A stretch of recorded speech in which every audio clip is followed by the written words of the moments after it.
ختم نبوت زندہ باد، زندہ باد، زندہ باد، ختم نبوت زندہ باد، زندہ باد، زندہ باد، ختم نبوت زندہ باد، ختم نبوت زندہ باد، ختم نبوت زندہ باد، ختم نبوت زندہ باد۔ السلام علیکم ورحمۃ اللہ وبرکاتہ۔ عزیز دوستوں اور ناظرین کرام، آج میں آپ حضرات کی خدمت میں ایک بہت درد لے کر حاضر ہوا ہوں۔ امید کہ میری بات کو آپ غور سے سنیں گے، سمجھیں گے اور لوگوں کو سمجھانے میں ہماری مدد بھی کریں گے۔ دوستو، کیا ہم دنیا میں اچھا اسٹیٹس بنانے کے لیے بہترین گاڑی اور بنگلہ بن جائیں اور بہترین کپڑا آ جائے اور بہترین غذائیں ہمیں مل جائیں، کیا ہم اس مقصد کے تحت دنیا میں پیدا ہوئے ہیں؟ یقیناً آپ کا اور میرا جواب یہی ہوگا کہ اچھا کھانا، اچھا پہننا، اچھا گھر بنانا یہ ہمارے مقصد زندگی نہیں ہے۔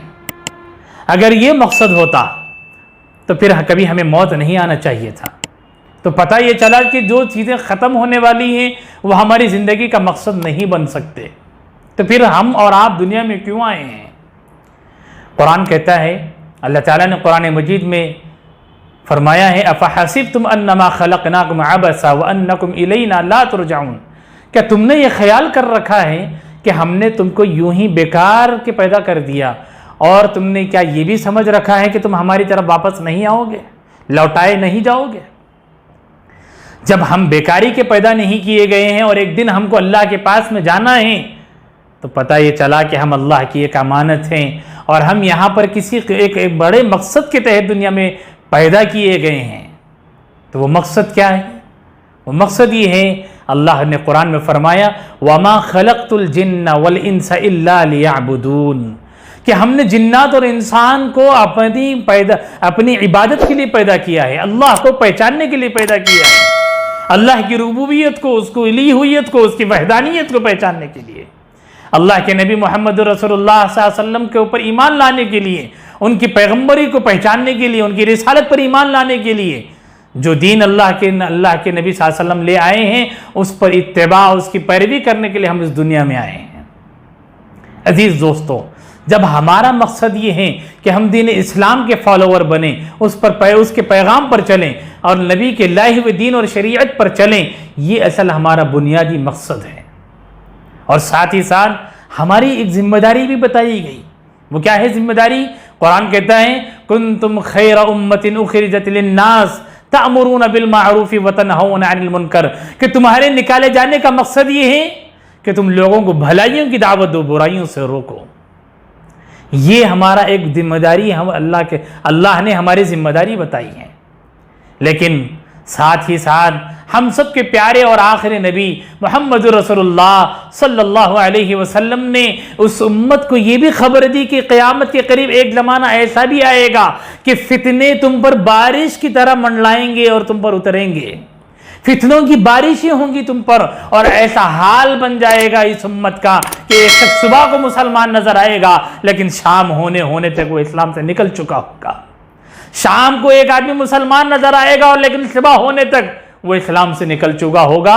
ایسے بھی حالات اس امت پر آئیں گے، اور یقین جانیے ایسے حالات آئیں گے نہیں بلکہ آ چکے ہیں۔ نبی نے جو پیشن گوئی دی تھی اور خبر دی تھی، وہ پیشن گوئی ہمارے اس زمانے میں حرف بحرف پوری ہو رہی ہے۔ اس وقت میں امت مسلمہ پر فتنوں کی یلغار ہے۔ کیسے فتنے؟ دوستو، ہم مال کے لیے پریشان ہیں، ہم گھر کے لیے پریشان ہیں، ہم اچھے کپڑے کے لیے پریشان ہیں، اچھی بائک کے لیے پریشان ہیں، اچھے سیل فون کے لیے پریشان ہیں، لیکن یہ پریشانی سب عارضی ہے۔ یہ نہ بھی ہو تو زندگی گزر سکتی ہے، کھانا نہ بھی ملے تو آدمی کے ساتھ سے چل سکتی ہے، لیکن اس سے بڑا جو مسئلہ ہے وہ ایمان کا مسئلہ ہے۔ سب سے اہم ترین جو چیز ہے وہ ایمان ہے۔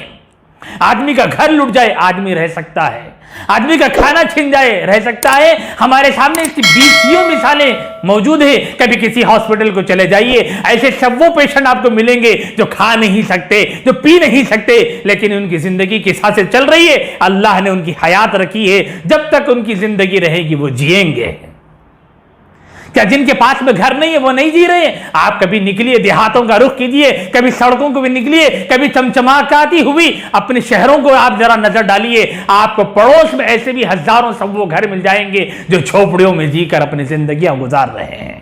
پتا چلا کہ گھر ہونا زندگی کا مقصد نہیں، کھانا ہونا زندگی کا مقصد نہیں ہے۔ ان سے بھی امپورٹنٹ ہے اگر کوئی چیز، وہ ہے اصل ایمان، اور یہی ایمان کا لٹ جانا سب سے بڑا خطرہ ہے۔ عزیز دوستو، اللہ کے نبی نے جو بات ارشاد فرمائی تھی کہ فتنے آئیں گے اور تمہارے ایمان کو ختم کر دیں گے، لوٹ لیں گے تمہارے ایمان کو۔ ایک آدمی صبح کو مسلمان نظر آئے گا، شام کو نہیں رہے گا، شام کو مسلمان نظر آئے گا، صبح کو نہیں رہے گا۔ چنانچہ اس وقت میں حیدرآباد کے اندر، تلنگانہ، آندھرا میں ایسے کئی فتنے رونما ہو چکے ہیں جو ایک مسلمان کو مسلمان کے ایمان سے نکالنے کی تیز تر کوششیں کر رہے ہیں۔ ان میں سر فہرست قادیانیت کا فتنہ ہے۔ کیا ہے قادیانیوں کا فتنہ؟ ایک شخص پنجاب گرداسپور کے علاقے کا، اور وہاں ایک چھوٹا سا گاؤں ہے قادیان، وہاں ایک شخص پیدا ہوا تھا جس کا نام تھا مرزا غلام احمد قادیانی۔ یہ شخص اپنے آپ کو نبی کہتا ہے، بلکہ آخری نبی کا اس کا دعویٰ ہے۔ اس کے ماننے والے حیدرآباد کے اندر، تلنگانہ، آندھرا کے گاؤں میں موجود ہے، اور لا علمی کے نتیجے میں لوگ اس کو نبی مان رہے ہیں، نہ جانے کیا کیا مان رہے ہیں۔ ایک ہے قادیانیوں کا فتنہ، اور دوسرا اس وقت میں سرگرم فتنہ ہے شکیلیت کا فتنہ۔ کیا ہے یہ فتنہ؟ ایک آدمی ہے دربھنگہ بہار میں پیدا ہونے والا، وہاں ایک چھوٹا سا گاؤں ہے عثمان پورہ، رتن پورہ، وہاں یہ شخص پیدا ہوا۔ آج یہ امت مسلمہ کے اندر کھڑا ہو کے کہہ رہا ہے کہ جی میں مہدی ہوں، میں ہی عیسیٰ ہوں۔ مہدی اور عیسیٰ کوئی الگ الگ شخصیت نہیں ہے، ایک ہی انسان کے دو نام ہیں، اور امت کا ایک بڑا طبقہ اس کو مہدی اور عیسیٰ مان کر اپنا ایمان خراب کر رہا ہے۔ اسی طرح ایک تیسرا فتنہ ہے اس امت کے اندر، اس کا نام ہے فیاض بھیا کا نام کا فتنہ۔ یہ شخص لوگوں کو علاج کے نام پر، پریشانیوں سے دور کرنے کے نام پر، قرآن کے ذریعے سے علاج کرانے کے نام پر، قرآن پڑھنے کے نام پر لوگوں کا ایمان غارت کر رہا ہے، اور پیشنٹ سے جو اس کی گفتگو ہے فیاض کی، وہ لوگوں کو سننے کے لیے دیتا ہے، اور لوگوں کو اس سے شفا ہو رہی ہے یہ سمجھ کے لوگ سن رہے ہیں، اور وہ جو کہتا ہے اس کو سچ مانتے ہیں، جبکہ اس کی آڈیو ریکارڈنگ کے اندر ایسے کئی شواہد ملے ہیں، ایسے کئی پروف ملے ہیں جس کے اندر وہ خدائی اختیارات کا دعویٰ کرتا ہے، کہیں وہ نبوت کے اوپر حملہ کر رہا ہے، کہیں وہ انبیاء پر گستاخیاں کر رہا ہے۔ ایسے فتنے امت کے اندر رونما ہو رہے ہیں، اور لوگ اس کا شکار بن کر اپنے ایمان کو خراب کر رہے ہیں۔ میں اپنے ویڈیو کو ختم کرنے سے پہلے ایک بات ضرور کہنا چاہوں گا کہ ہمارے اپنے گھر کا ایک فیملی ڈاکٹر ہوتا ہے دوستو، ہم اس کی رائے لیے بغیر معمولی سی گولی نہیں کھاتے۔ دین کے اہم مسئلوں کے اندر علماء سے پوچھے بغیر ہم ان فتنوں کا شکار بن رہے ہیں ان کے اچھائیوں کو دیکھ کر۔ ارے ہمیں اپنا گھر بنانا ہوتا ہے تو ہم 50 انجینئروں سے مشورہ کر کے اپنے گھر کی بنیادوں کو رکھتے ہیں اور عمارت کو تعمیر کرتے ہیں۔ ہم اپنے ایمان کو کیسے ایسے غیرے اور نتھو خیرے کے حوالے کر رہے ہیں۔